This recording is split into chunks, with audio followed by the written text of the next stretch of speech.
Over 200 Community Futures offices are located throughout Canada and provide small business services to people living in rural and northern communities.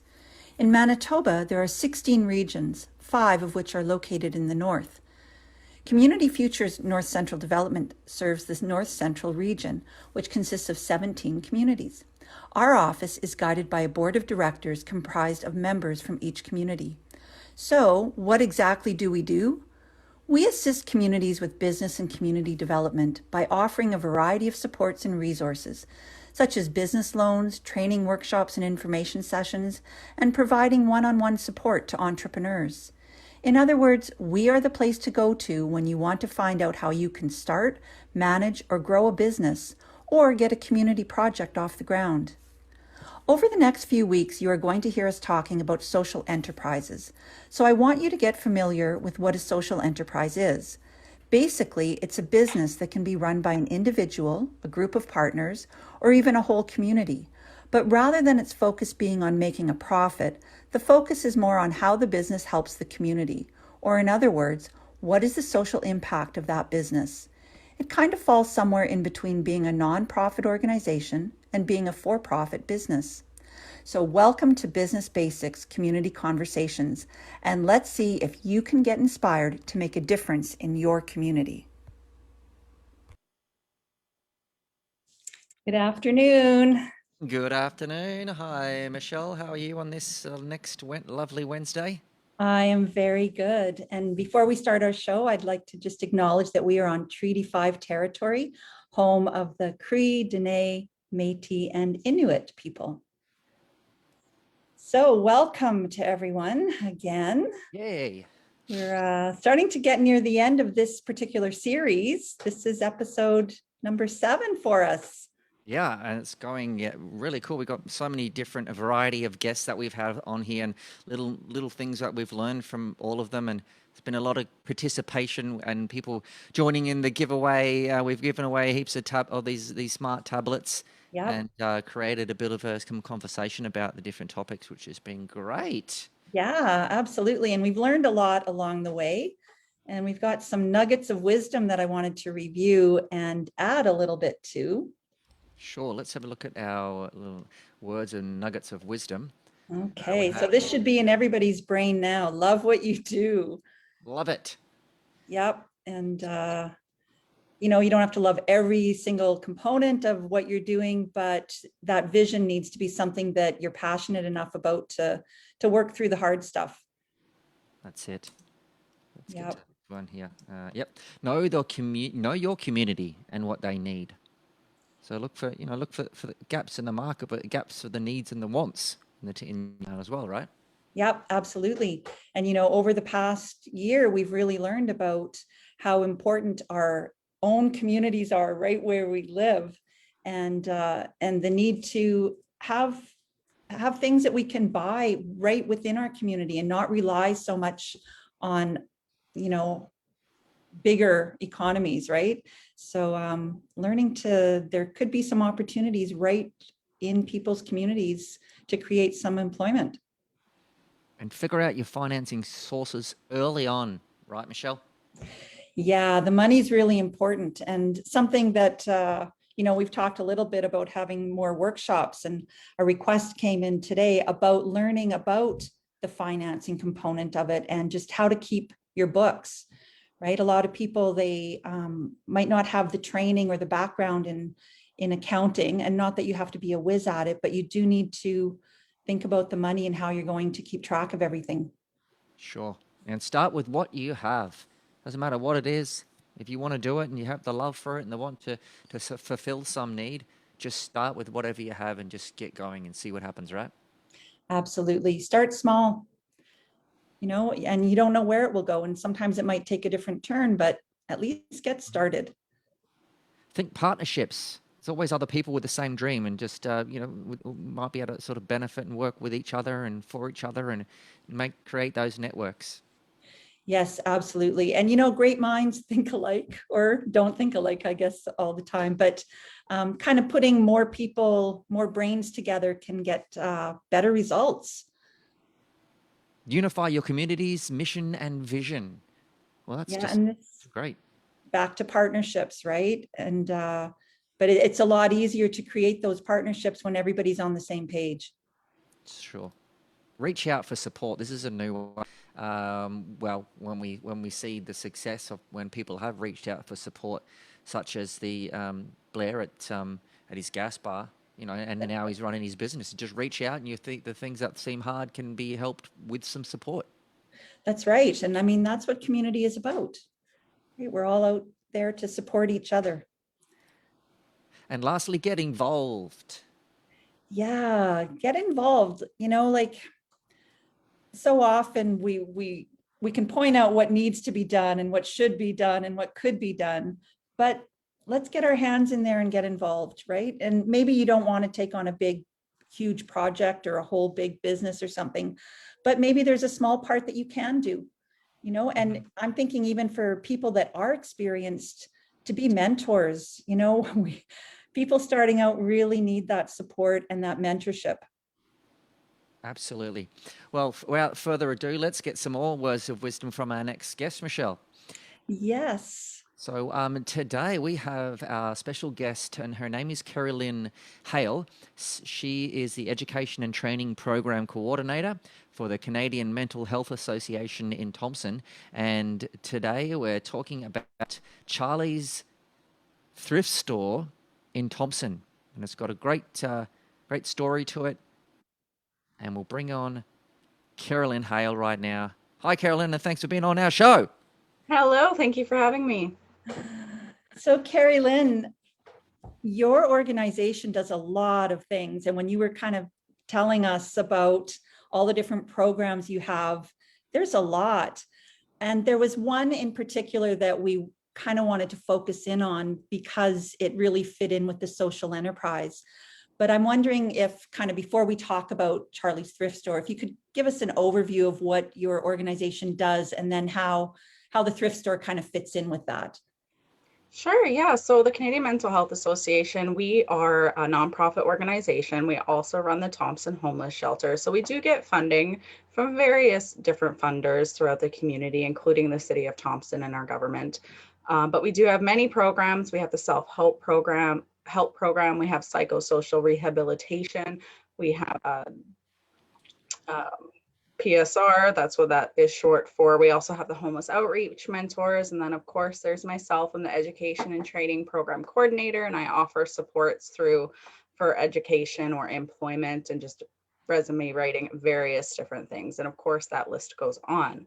I also run the Transitional Employment Program, which is where Charlie's Store will fall in, and the Connections Clubhouse.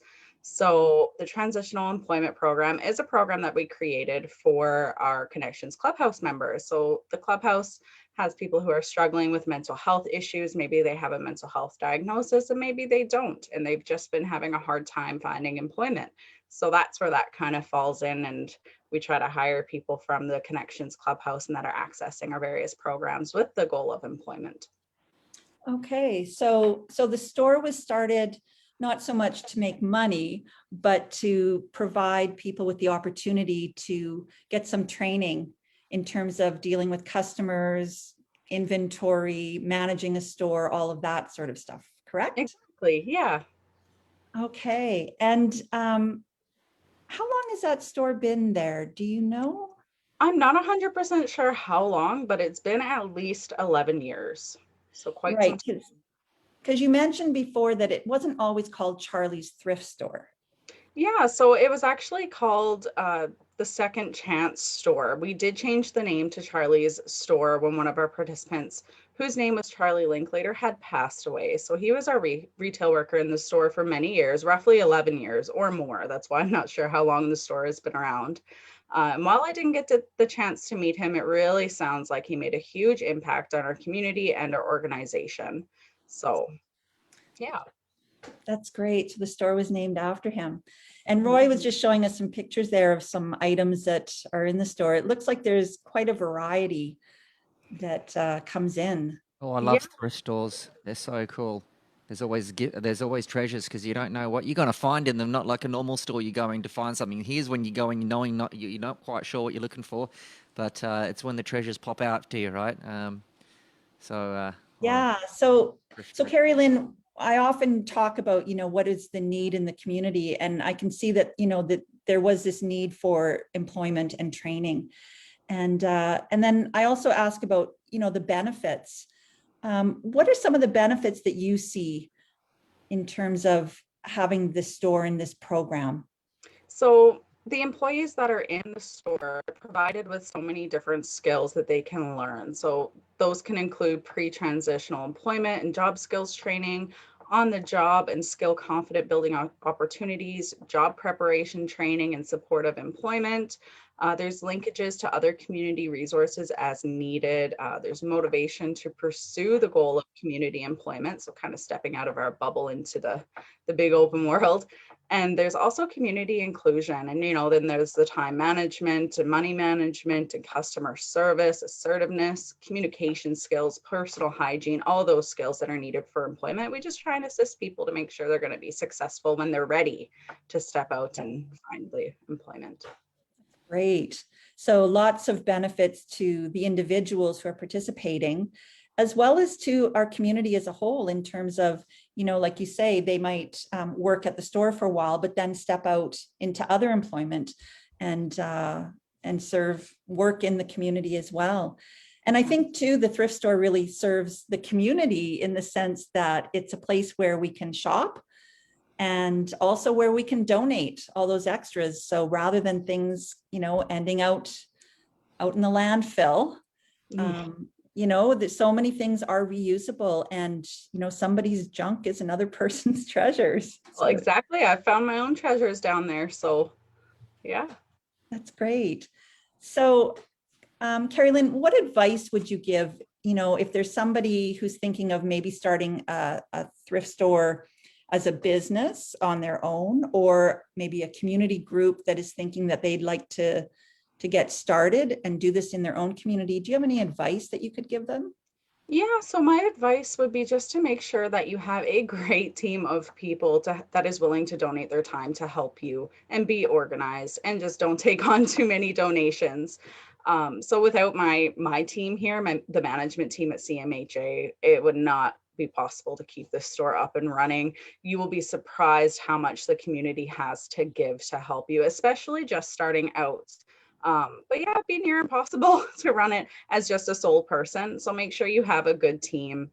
And it does cause a lot of stress. Running a store, running any business can cause a lot of stress. And when you're thinking about donations, just keep in mind, not everybody will donate things that you can sell. So things can get piled up very quickly if you don't have that team to help you out, and being close with that team and just being on the same terms with that team. Yeah, that's really my only advice. And try and hire people that might not have the skills for employment, or try and find people to help you that might not have those skills, that are willing and ready to learn, because it can be really helpful. Yeah, it's a great way to mentor, right? Exactly. Yeah. That's great. Well, thank you so much. And just before we go, when is the store open? Like, is it open right now, or because of COVID, it had to close, or? So unfortunately, we did have to close, not because of COVID. Thrift stores are essential, but we did have some flooding. So we're hoping to have the thrift store up and running in a few more weeks. So you can keep checking our Facebook page for that reopening date. It'll be open with a whole new look. We've decluttered, so hopefully it'll be a little more organized down there. We did have the problem of clutter. So blessing in disguise, you could say, for the flood, because it gave us that opportunity. But hopefully a couple more months at max will be opened up again. Okay. And are you still looking for donations, or is that kind of on hold for right now? That's on hold for right now. We don't currently have the storage for it, just while everything is pushed into the center of our rooms while the renovations are being completed. So if you could hold on or consider giving elsewhere those donations, that would be great. Okay. But once you're open, we could consider coming and shopping. Yes, for sure. Help move some of that inventory. Yeah. Okay. Well, thank you so much. Roy, do you have any other questions that you? Oh, no, I just wanted to say I really like this one. It's an excellent, platform for helping people that would normally be, are getting easy for them to get jobs and training, and people can buy treasures at the thrift store and donate stuff. It just ticks so many boxes. I really like this one. Yeah, truly a real social enterprise. Yeah, for sure. Yeah. So last week we had Blair from M&B's gas bar, and we asked some questions for people to enter our draw. So let's move on. Shall we move on to the draw and give away a prize, and we'll tell people how to win the next one? So Okay. on the last episode, we asked people, what sort of small business store would they like to see in their town, and we had a lot of entries from people all around the place, from everything from a bakery to dog grooming, to there's actually heaps of great ideas. If you have a look over these comments, you might get some business ideas. But yeah, we had heaps of great entries, so we should go ahead and look at giving away that tablet. So here's all the people on the wheel. Can we see that wheel? There's quite a few on there. Yes. Okay, so this is from last week, guys. So watch close. Let's give away this tablet. Let's spin that wheel. Woohoo!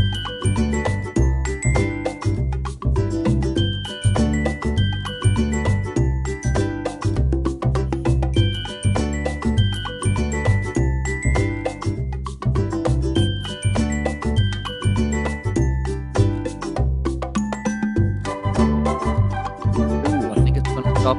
Is it? Oh, it's hard to know. Holy, it's close. I'm gonna have to split the tablet in half. No, it's gone across to Annabelle Anderson. That was a close. Oh. All right, I feel sorry for Susie Bunker, but it's all right. So that's another one you better put on the list, Michelle. You better be giving all these tablets away. So there's someone else want a tablet. Fantastic. So we'll get that to you. Congratulations. And so on the next show, which will be our last show then, Michelle. So is this going to be the next one? Will be the last tablet? It will be. Yes. Okay. Yep. Like kidoki. So on the next show, we're going to announce the next and last prize, and how to enter that. Well, you have to comment on this post in this video, and I'll scour the internet before that to find everyone's answer. And here's the question: if you had a thrift store in your town, what would you call it? This one was named after Charlie Linklater, which is part of his legacy, but you can name it something funny, something to do with your town, something about thrift stores, whatever it may be. Let's have some creative answers in here, and let's get your name for the thrift shop, even if there are already one in your town. Maybe there is or there isn't. What would be your thrift shop name? I should have come up with a clever one before that, but that's up to you, okay? So what's your thrift shop name? Put that as a comment and you go into the draw for the next one. Does that sound pretty good then, Carolyn? Yeah, for sure. You got any ideas? I do not. I'll leave it open. Okay. Well, thank you so much for being with us today, Carrie Lynn. Well, thank you for having me. Okay, take care. You too. Bye-bye. See you. Bye-bye. Okay, well, moving on to next week is our last show for this series. We're going to take a little break and figure out what we're going to do next, whether it's going to be another series or some workshops. Still hoping some people could give us some ideas for what they'd like to see. So maybe that could be added in the comments too. Mm-hmm. But next week we have a few guests, because we are going to explore arts in the communities. And there are 3 different communities that are giving us some guests. So we're going to have Andrea Stevens from Thompson, and she has a business called Mall of the Arts. And Crystal Colt is with the Flin Flon Arts Council in Flin Flon. And for Churchill, we've got you, Roy. Churchill! So you're part of a group called the Churchill Creative Collective. Yes. So particularly talking about the collective. Yeah, so we're going to have all three of you on the show to talk about, some of the needs in their communities concerning the arts and artists, and what people are doing in order to kind of meet those needs. So that's coming up next week. And for workshops, we still, Go ahead. Yes, the governance training. Yes, the governance training. So we've got on March 16th in the morning is board governance basics. And again, the following week is the same workshop, but it's an evening time. So it's for those people, you can choose whether a morning time works for you or an evening time, same workshop. And we've really got a lot of registrations already, but we have room for more. That's one of the great things about virtual workshops, is that we can really accommodate a lot of people. And the trainer for that is Frank Atnikov. He's an awesome facilitator, and he really knows his stuff about boards. And he's also been my mentor in terms of learning about social enterprise. So a great opportunity for people. And again, it's free. Free workshops. Get some learning into you. Yeah. Yes. Okay. Well, and I think that's it. Oh, okay. That's it. Well, that was fun. Once again, gave away a tablet, talked to a nice lady about some interesting things in the town, and we got some more next week. So, yeah, we'll put the new advert out for the next live stream soon, guys. So thanks very much. Get commenting on what you'd call your thrift store. Yes. Okay. We'll see everyone next week. Okay. See everyone next week.